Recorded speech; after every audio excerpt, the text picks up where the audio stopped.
आज सुनिए वर्तमान दौर की जानी मानी और प्रतिष्ठित लेखिका सुमन बाजपेयी की कहानी क्रिस्टल क्लियर। सुमन बाजपेयी जी दिल्ली में रहने वाली एक स्वतंत्र लेखिका, पत्रकार, संपादक, अनुवादक, यात्री और कहानीकार हैं। प्रस्तुत है उनकी कहानी मेरी जुबानी। मैं हूँ सीमा सिंह। जीवन में कब किस मोड़ पर बिल्कुल ही अनपेक्षित स्थितियों से मुलाकात हो जाए, इसका अंदाज़ा लगा पाना इंसान के बस में तो कतई नहीं है। उतार चढ़ाव, उथल पुथल और अचानक लगने वाले आघात इंसान के विश्वास के संतुलन को डगमगा देते हैं। सोच समझकर ही हर कोई अपनी दिशा का निर्धारण करता है और उसके अनुसार वो सही भी होती है। सही इसलिए क्योंकि वो उसकी तार्किक सोच और कल्पना का ही समन्वय होती है। पर फिर क्यों अचानक कल्पनातीत घटनाओं, नहीं इसे सच कहना ज़्यादा उचित होगा, सामना हो जाता है। गहरे घुमावदार मोड़ और कटाव केवल पहाड़ों पर ही आते हों, ऐसा उसे अब नहीं लगता।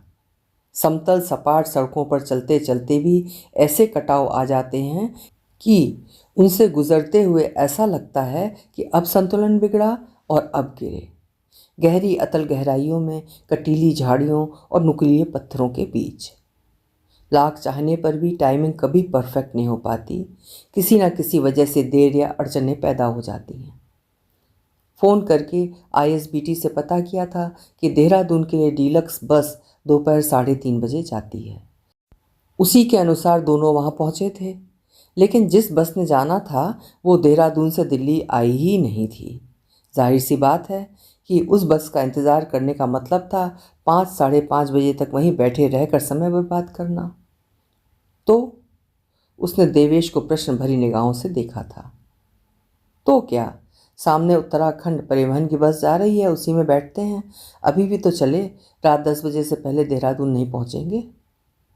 बस की हालत और क्राउड देखकर उसका मन डावाडोल हो रहा था। पर देवेश की बात उसने कब टाली थी जो आज टालती। ठीक ही रहा था सफ़र।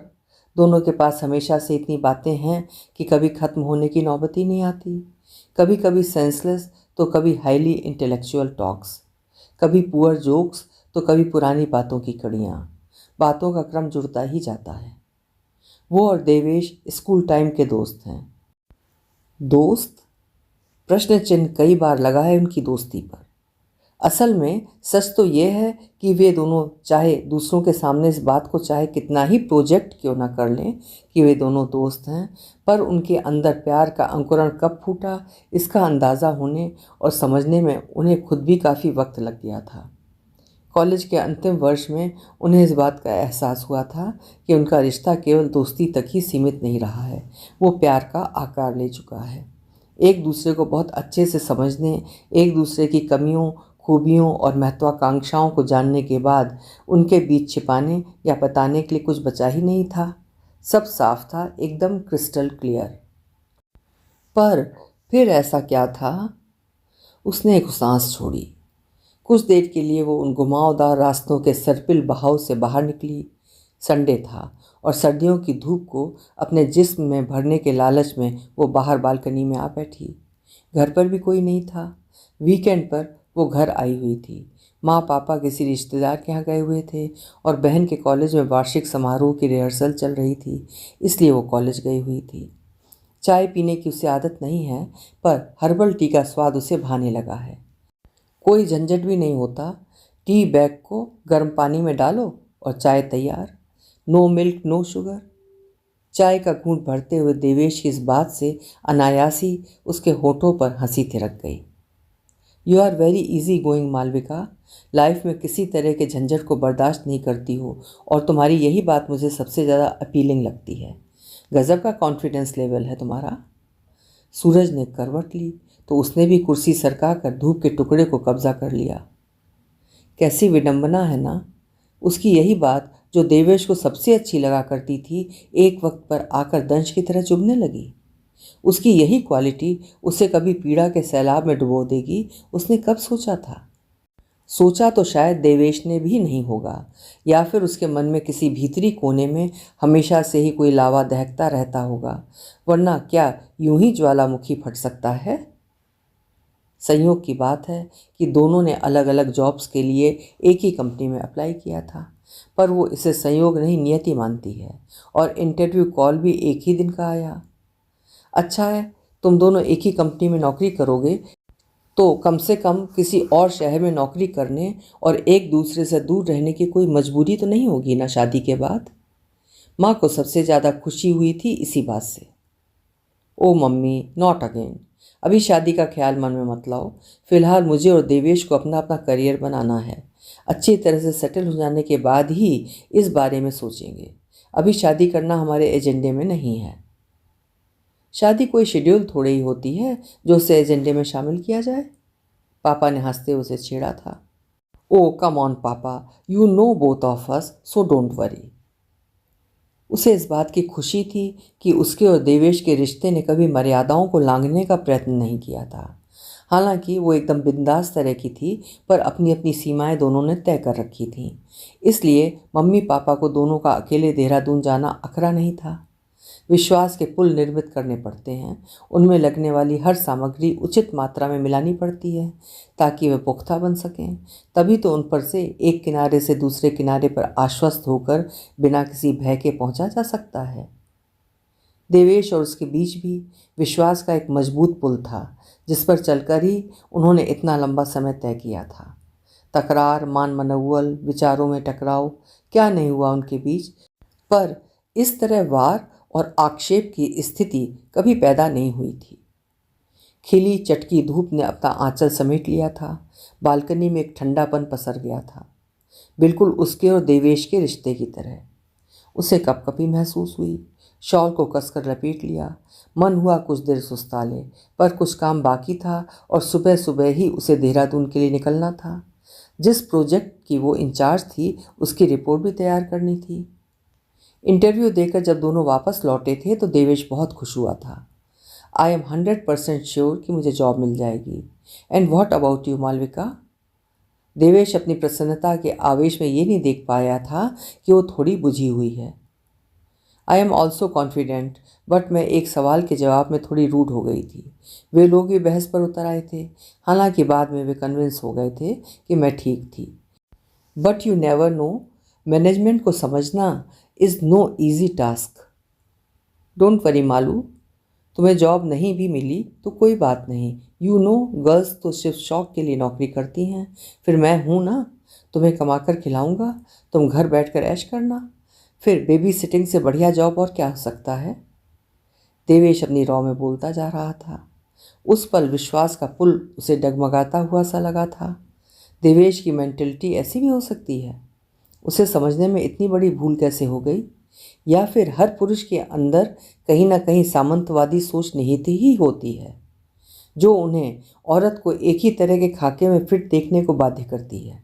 वो चाहे कितने ही काबिल क्यों ना हो, कितनी ही शिक्षित और वैचारिक स्तर पर विकसित क्यों ना हो, उसके किए हर प्रयास को शौक या कुछ दिनों की सनक का नाम दे दिया जाता है। उसके कैरियर को महत्वहीन मान उसकी योग्यता को, उसके संपूर्ण व्यक्तित्व को एकदम से ही नकार दिया जाता है और उससे उम्मीद की जाती है कि वो पुरुष की अधीनता स्वीकार करने में ही अपने जीवन को सफल माने। 21वीं सदी के पुरुष की सोच भी क्या ऐसी हो सकती है? और देवेश से तो इस तरह की उम्मीद उसे कतई नहीं थी। बचपन से वो उसे जानता है, उसके टैलेंट, उसकी महत्वाकांक्षा को पहचानता है। MBA में भी फर्स्ट क्लास हासिल कर देवेश से कहीं ज़्यादा अंक पाए थे उसने। देवेश को देखकर उसे कभी लगा नहीं था कि उसके अंदर ईर्ष्या का कीड़ा पल रहा है। न जाने कब से, कभी भनक तक नहीं पड़ने दी उसने, या शायद वही नहीं जान पाई। मालविका का उससे कहीं बेहतर होना, उसका तरक्की करना क्या उसके ईगो को आहत करता है? वो गलत थी। कुछ भी एकदम क्रिस्टल क्लियर नहीं है देवेश की तरफ से। बहुत कुछ है जो उसने अपने भीतर छिपा रखा है। उसके बाद जो हुआ वो देवेश के लिए ही नहीं, उसके लिए भी किसी शौक से कम नहीं था। जॉब में सिलेक्शन उसका हुआ, देवेश का नहीं, जबकि दोनों ने अलग अलग पोस्ट के लिए इंटरव्यू दिया था। ये कैसे हो सकता है? देवेश ने गुस्से से दीवार पर मुक्का मारते हुए कहा था। उसका चेहरा, आंखें लाल हो गई थीं और शरीर क्रोध से कांप रहा था। एक अजीब सा जुनून उसके चेहरे पर छाया हुआ था, मानो अपनी इस हार के लिए वो पूरी दुनिया को तहस नहस कर देना चाहता हो। दुख उसे भी हुआ था, पर देवेश के एक रिएक्शन ने उसे असमंजस में डाल दिया था। नौकरी के लिए अवसरों की उसके जैसे योग्य व्यक्ति के लिए कमी नहीं हो सकती थी, और इससे क्या फ़र्क पड़ता है कि पहले किसे नौकरी मिली। मायने तो दोनों का साथ रखता है। लेकिन नहीं, फ़र्क पड़ा था, बहुत व्यापक। उसका रिश्तों के एकदम क्रिस्टल क्लियर होने के दावे से झट से पर्दा उठ गया था। I can't believe this. और तुमने तो कहा था कि you were rude with management, तो फिर कैसे? आई बिलीव तुम काबिलियत प्रूव नहीं कर पाई तो अपने चार्म का यूज़ किया होगा। No doubt you have a charming persona. तुम कितनी एम्बिशियस हो क्या मैं जानता नहीं? You can go to any extent to fulfil your dreams. एक बात अच्छे से समझ लो मालविका, अगर तुम मेरे साथ ज़िंदगी बिताना चाहती हो तो तुम्हें जॉब करने का विचार मन से निकालना होगा। आई विल नॉट टॉलरेट कि तुम अपने चार्म से दूसरे मर्दों को लुभाओ।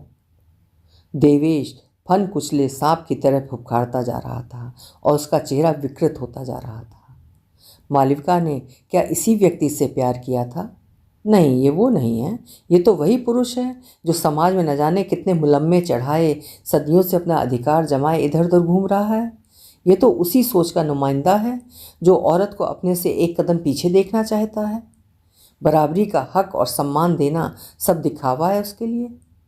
देवेश का सच उसके सामने था और उसे लग रहा था कि घुमावदार मोड़ और सर्पिल कटाव उसकी ज़िंदगी का संतुलन टिकाने लगे हैं। पर नहीं, वो ऐसा नहीं होने देगी। विश्वास के इस डगमगाते पुल पर पैर रखने की कोशिश तक नहीं करेगी। वो तो अंदर से इतना खोखला है कि अगर उसे दोबारा बनाने का प्रयास भी किया जाए तो भी ढह जाएगा। उसने सोचा भी नहीं था कि देवेश उसके विश्वास को इस तरह आहत करेगा। तो क्या उसे समझने में भूल हुई? शायद विश्वास की पट्टी इतनी कसकर उसकी आंखों में लिपटी हुई थी कि वो देवेश के चेहरे पर चढ़े मुखौटे को देख ही नहीं पाई थी। Crystal clear. उसे कोफ्त सी हुई, सब मुलम्मा था। आंखों में नमी की परत जमा होने लगी। नहीं, वो कमज़ोर नहीं पड़ेगी। तुम्हारे साथ ज़िंदगी बिताना तो दूर, मैं तुमसे दोस्ती का रिश्ता भी नहीं रखना चाहती देवेश। तुम असल में इस काबिल हो ही नहीं कि किसी की दोस्ती, किसी का प्यार पाने का भी हक रखो। You are disgusting. तुम खोखले हो देवेश, दिल दिमाग दोनों से ही। गहरी अतल गहराइयों की कटीली झाड़ियों और नुकीले पत्थरों के बीच से वो बिना डगमगाए निकल आई थी, एकदम समतल और साफ रास्ते पर। अभी आप सुन रहे थे सुमन बाजपेयी जी की लिखी हुई एक बेहद उम्दा कहानी क्रिस्टल क्लियर। उम्मीद है कि आपको भी पसंद आई होगी। कल फिर मिलेंगे। हिंदी की श्रेष्ठ कहानियाँ सुनते रहने के लिए मेरे चैनल्स को सब्सक्राइब करना ना भूलिए। कहानियाँ पसंद आती हैं तो लाइक करिए और साहित्य प्रेमियों को शेयर भी करिए। बहुत बहुत धन्यवाद।